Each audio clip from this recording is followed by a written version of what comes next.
有这样的人，有这样的团体，而且近在咫尺，就在天津，就在塘沽。可惜呀，有可能很快他们也会被博弈者当棋子吃掉。可是理想是永远打不倒的。理想的破灭，都是因为自己的放弃。孙中山先生在遗嘱当中早就说了，革命尚未成功，同志仍需努力。我们要不懈的努力，要坚持下去，哪怕暂时失败了，也一定要坚持下去。胡先生，你是永久黄的创始人，眼下永久黄已是亚洲最大的厂，但你为什么还要离开它呢？道不同，不相为谋。我早就不是永久黄的人了，我现在啊，是一个有着自由的身体、自由的大脑、自由的声音的人，所以呢，我今天的讲话完全是自说自话呀！啊！不要！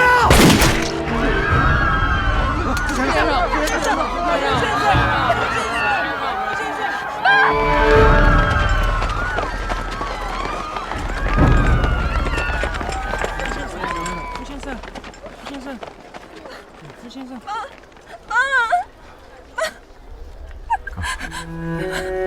告诉旭东，他有了跟南京谈判的筹码了，让他一定跟我唱反调。别让我的血白流。爸，你别说了，爸别说了。我要说，不要怪书中，他是为永久黄在走另一条路。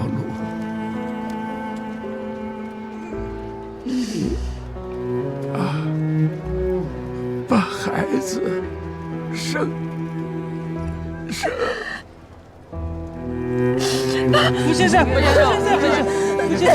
胡先生，胡先生，爸爸。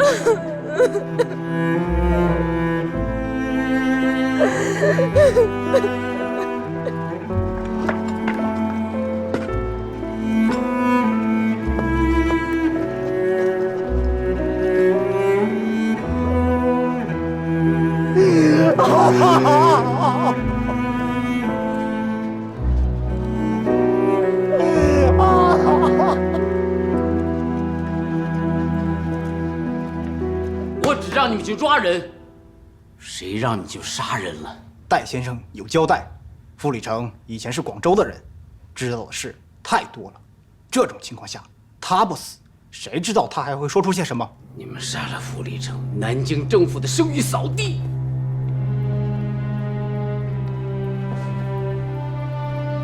帮倒忙，这你不用操心，我们早就安排好了。广州方面给永久黄的批文纯属傅礼成伪造，傅某人心怀叵测，打着为永久黄请命的幌子来离间和分裂中亚，以达到破坏抗战的目的。邹先生，您明白吗？有那么简单吗？傅礼成死了，永久黄还在，这么多的嘴巴，我们堵得住吗？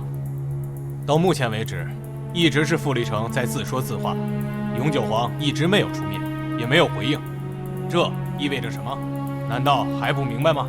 当然，南京方面会对他们让步，但范旭东也必须让步。这个人你们了解吗？他能让步吗？那就还会有人流血。邹先生，到了这种地步，已经不是你们实业部和财务部管的事了。对不起，我们今天就去找范旭东。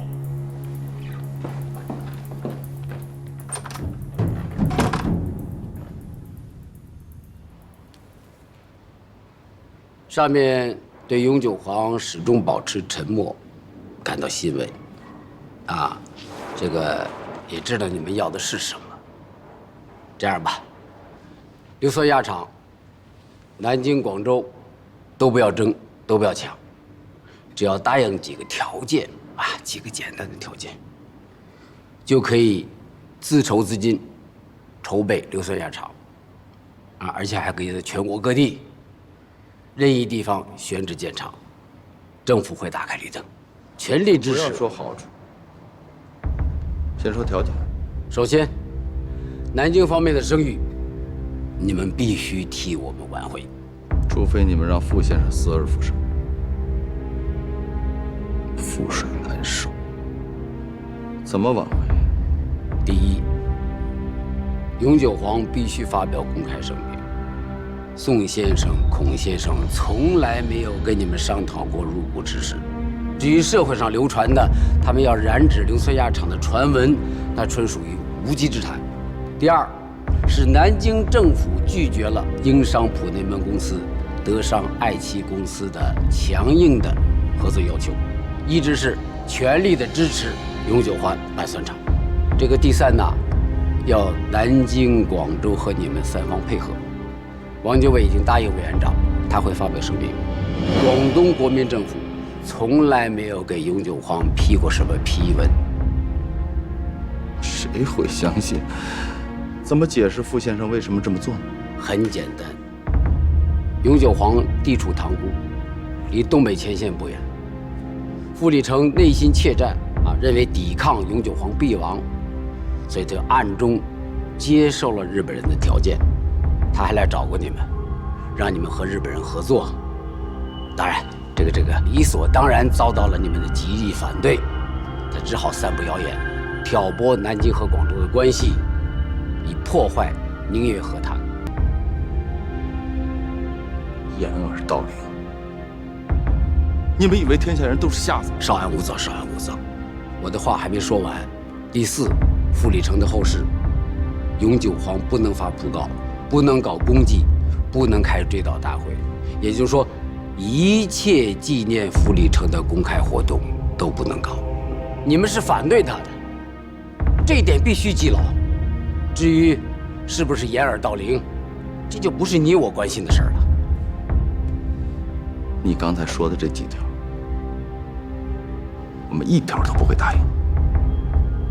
没有傅先生就没有永久黄，我们现在反过来让他背负骂名，我们是不是连狗都不如？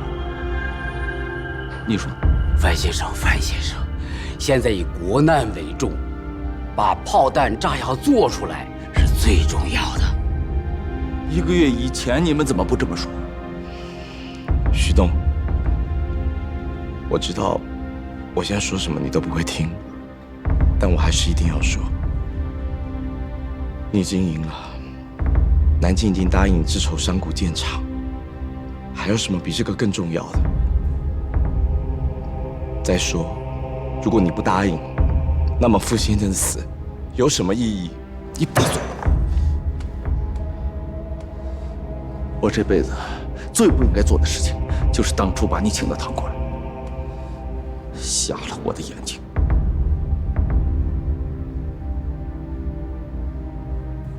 范先生，事情闹到这个地步，我和易先生关小微微，但有一点，我们不是来谈判的，是来传达命令的。希望你配合。好，那就请你转达我们的态度。就算不办酸厂，我们也不会跟你们同流合污。颠倒黑白。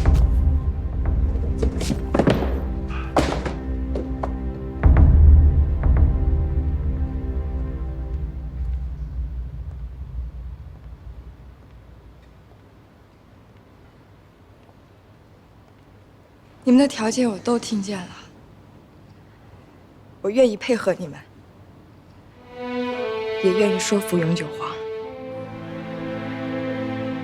子阳，我是我害死我爸的，17年了。对于我爸来说，最重要的就是永久黄。如今永久黄不一样了，徐东，我爸生前有交代，你不做，我也会做。要不然我爸死不瞑目。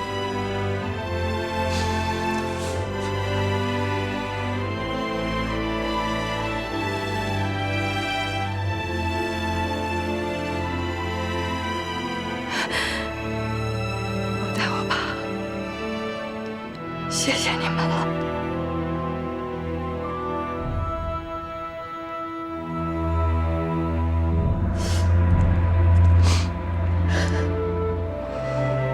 南京政府永久黄团体联合拆穿傅里城7日阴谋，还看报了傅里城欲借永久黄破坏南京广州和谈，未能得逞。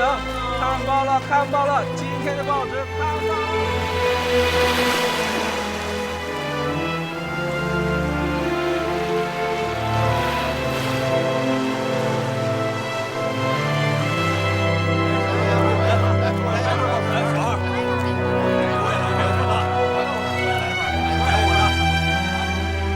傅里城就这样走了。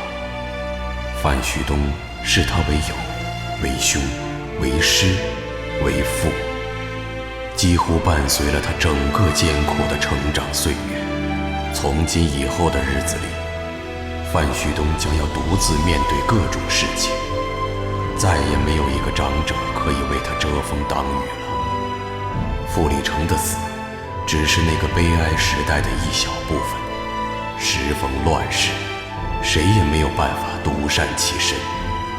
范旭东再一次见证了无良政府的黑暗和无耻，也更坚定了自己要经营独立的决心。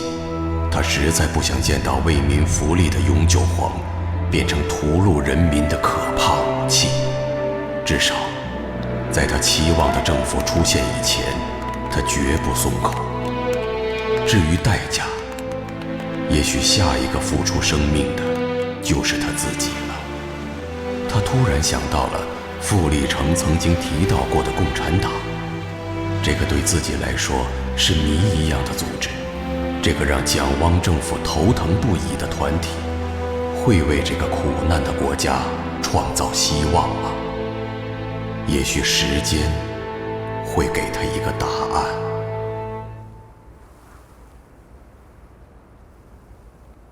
爸，我听你的话，按你的吩咐做了。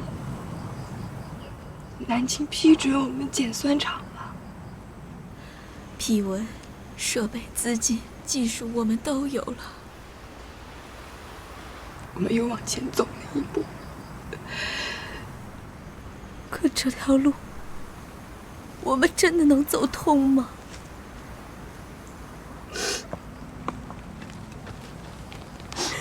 子怡，爸，别太难过了，过不了多久，一定可以还傅先生清白的。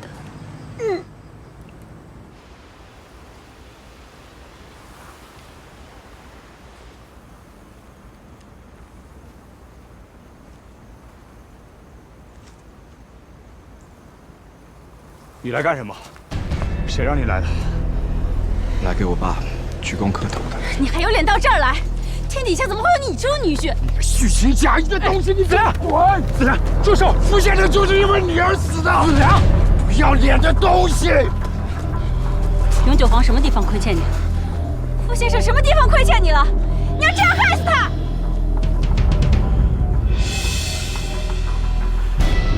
我爸不是给我害死的，我爸是你们害死的。蒋介石是我左右得了的吗？要不是你们自意而为，我爸爸不会死的。你们以为你们走对了吗？没有。你们以为把酸做出来就是最后一道坎吗？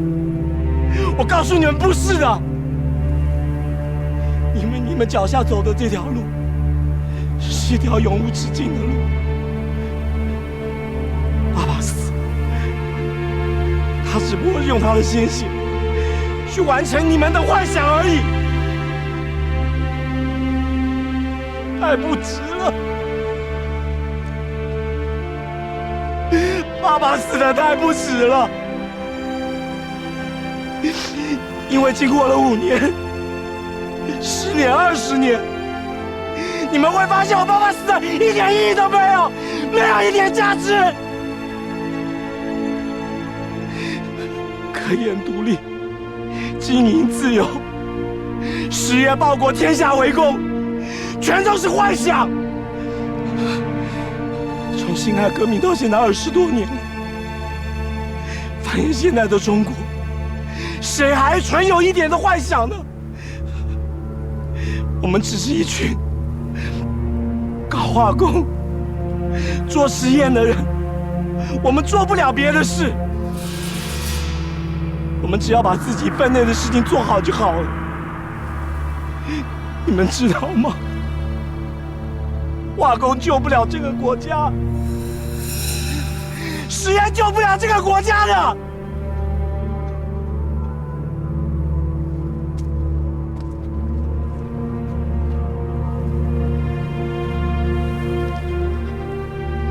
妈，怎么这么糊涂？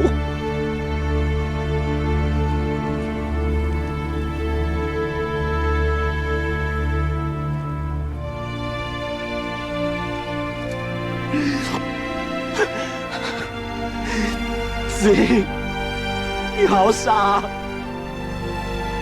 我们不是说好了吗？心一定要狠，要把永久皇往平坦的路上拉，往这条平坦的路上拉。因为我犹豫过，所以做了不该做的事儿。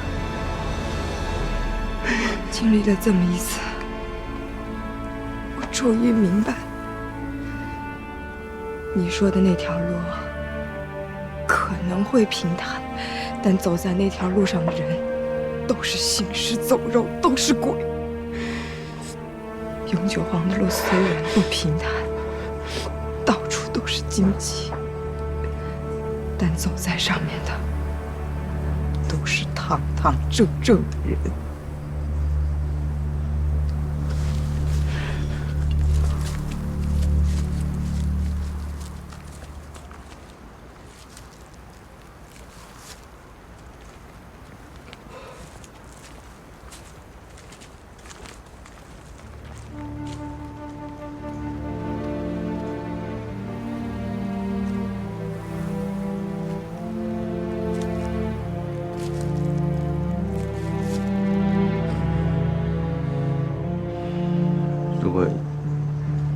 如果有一天你还想回来，那我们永久皇，你有你坚持走的路，我也有我坚持走的路。总有一天你会知道，我并没有错。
小心点。回去的，都好了，全都接上了，全接上了，好样的！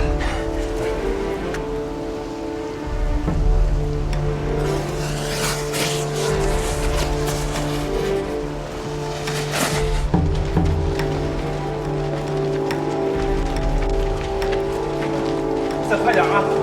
别放乱了啊！酸场资料单独归类，到了地方马上用啊！哎，搬出去的时候别忘了编号，那边盯着点儿。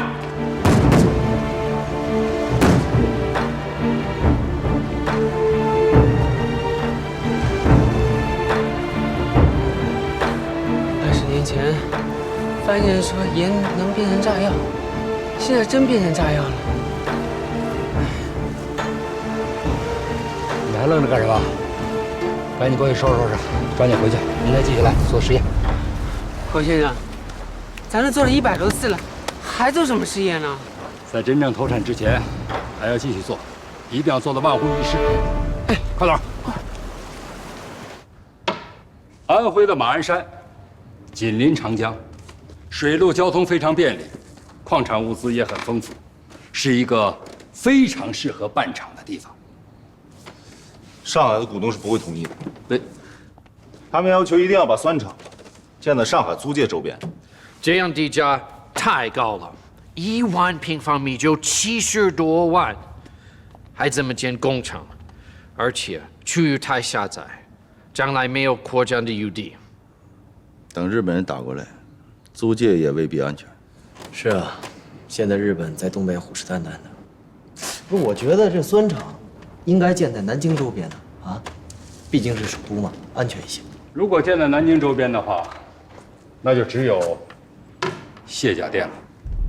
卸甲店也紧邻长江，对岸又是下关发电厂，距离军浦铁路的起点浦口站又很近，无论是水路还是陆路，交通非常便利，地价也很便宜。首都是安全，不过南京，徐东啊，这几个月我们跑遍了大半个中国，这建酸厂是几10年的大事，我们千挑万选，自然要慎重。不过这做土建呐、装设备啊，这些也需要时间的。我们现在必须得做决定了。我看就选卸甲店。哦，现在咱们没有时间再犹豫了，各位，不要争了好吗？那我们还得筹资自建大吨位码头，这笔钱上海的股东是不会出的。咱们发公司债券，用永久黄的全部资产做抵押。李先生，还得烦劳你啊，由你留守塘沽，其他的人南下卸甲店。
慢点儿。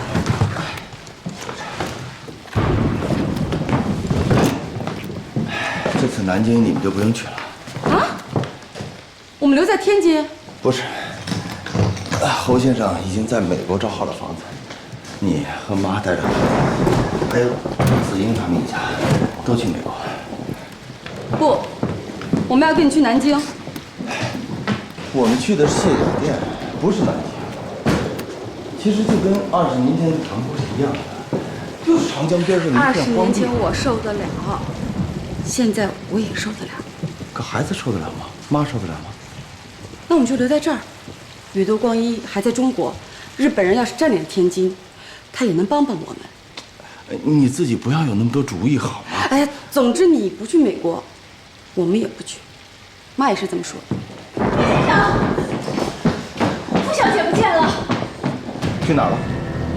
可能走了吧。她今天跟我说她要离开天津。啊？离开天津？怎么会这样呢？哎，她刚才。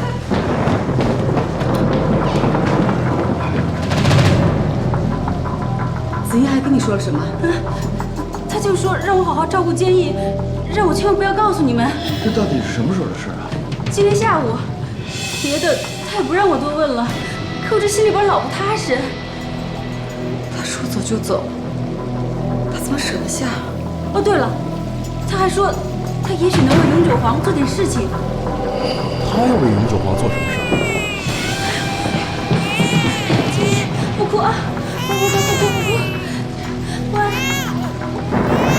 哎呦，坚毅不哭啊！永久皇的同仁们，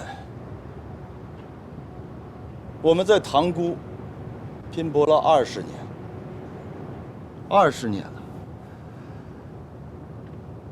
我们千难万险，流血流泪，终于让塘沽从一片盐碱荒滩，变成了东亚的化工重镇。当年我们还是热血青年，现在都老了，已经两鬓如霜。我们现在又要到南京去办酸厂。既然我们已经下定了决心从头再来，就不怕前途荆棘坎坷。我们要用开创永久皇的精神，为中国实业搏命到死。一定要在卸甲店建成一个全世界一流的硫酸压厂，建好硫酸压厂，建好硫酸压厂，建好硫酸压厂，建好硫酸压厂。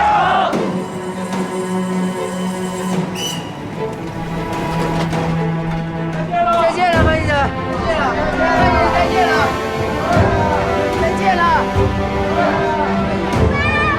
再见了，国成，国成。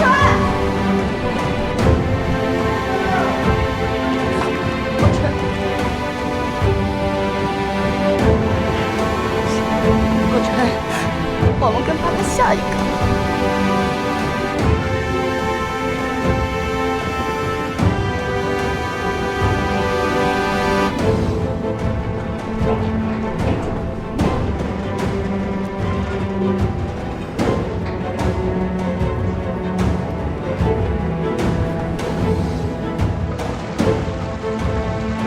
郑举先生，外边风大，进舱里歇会儿吧。傅子英放下了所有，遵从了父亲最后的遗愿，踏上了去寻找真理、拯救永久皇的道路。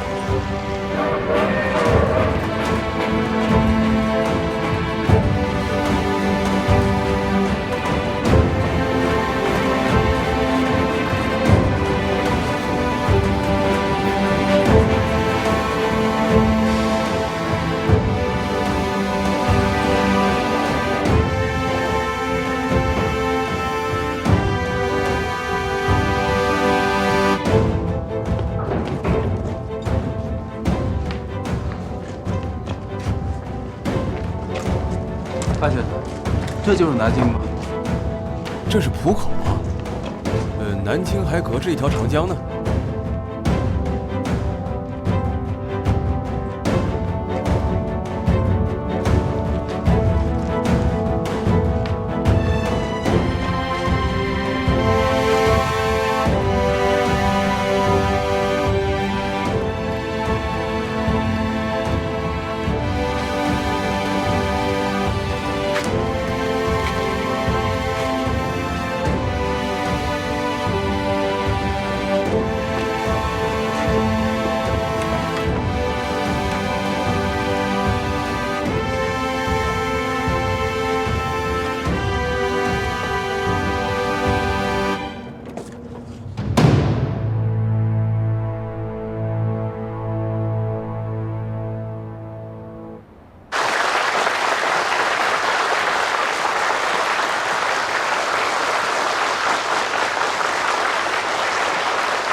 23年前，我一个人在塘沽煮海，用的是煮饭的那种大铁锅。而现在，我们的合成塔、冰机、鼓风机是美国造的，高压机、循环机是德国造的，制硝酸的不锈钢设备是瑞典，全都是世界上最好的设备。20年前，咱们没有技术。我记得我和傅里成先生到英国去考察，知道我们看到的是什么？人家普内门公司只允许我们参观他们的锅炉房，耻辱啊！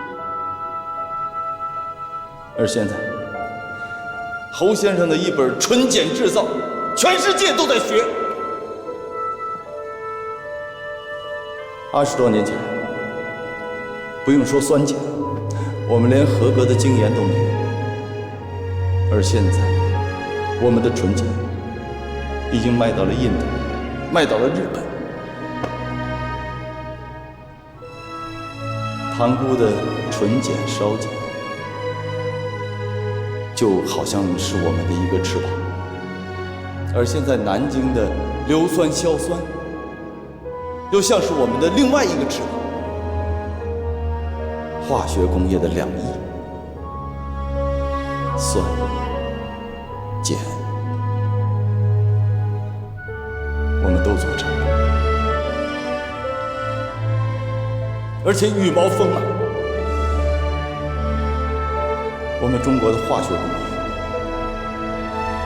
终于可以自由地翱翔。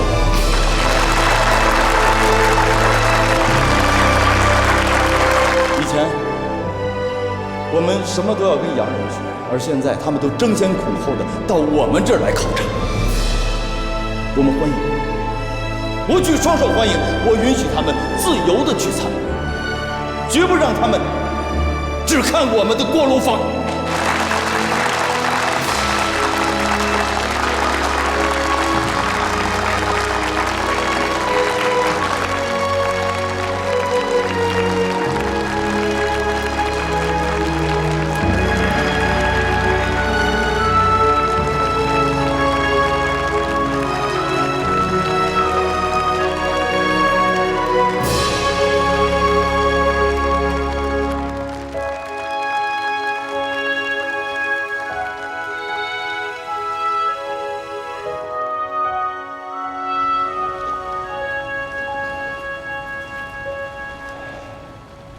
他人呢？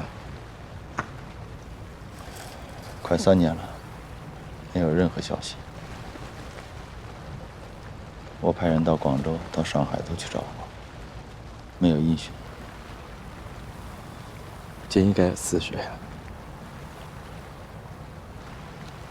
雅芝都快把他当成自己的孩子了，你应该回天津去看看。会的，我会把他接回南京。可你回天津要看的还有我们的碱厂，你不想看看吗？舒总，永利的大门一直向你敞开，我说的这句话永远有效。谢谢。不过你已经成功了，我回来还有什么意义？我祝贺你，真心的祝贺你。不过我要说的是，这事情还没结束，这绝对不是永久皇的终点，更不是出路。到现在，知道。我现在说这些，已经没有任何意义。不过还是那句话，你好自为之。我真心的谢谢你们一家人对建议的照顾。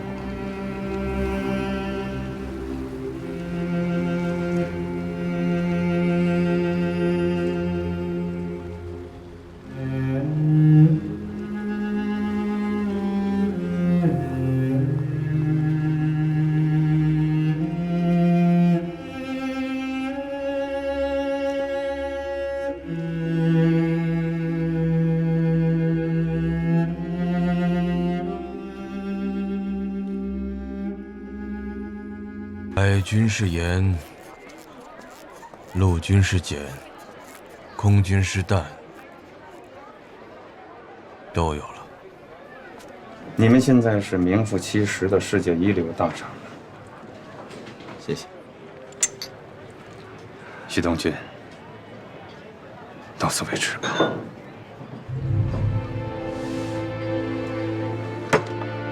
你不是来祝贺我的？我的确是来向你祝贺的。20多年前我就知道，你迟早会有这么一天。不过，今天这嗓晚了。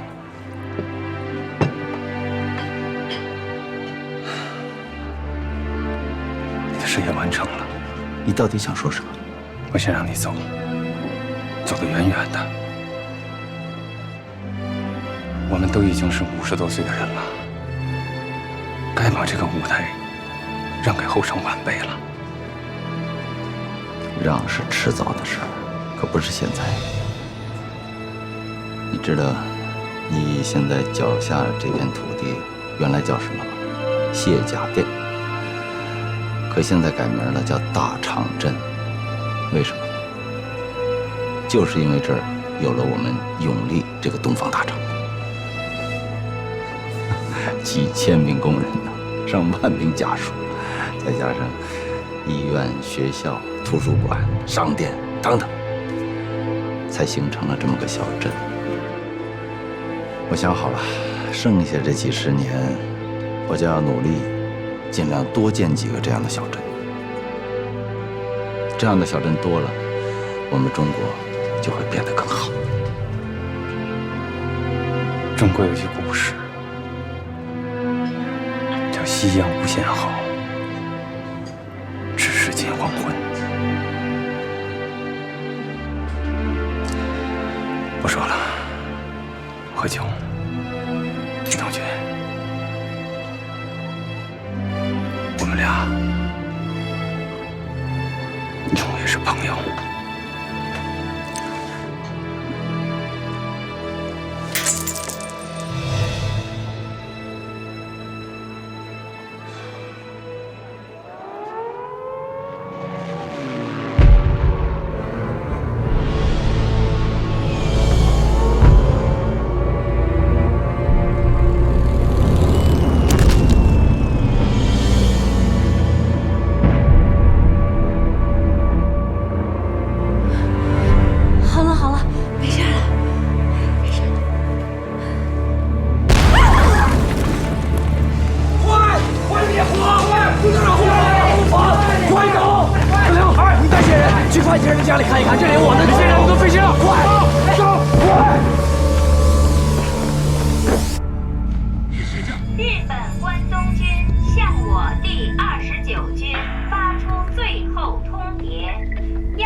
关东军已经进了城区，渐渐失守了。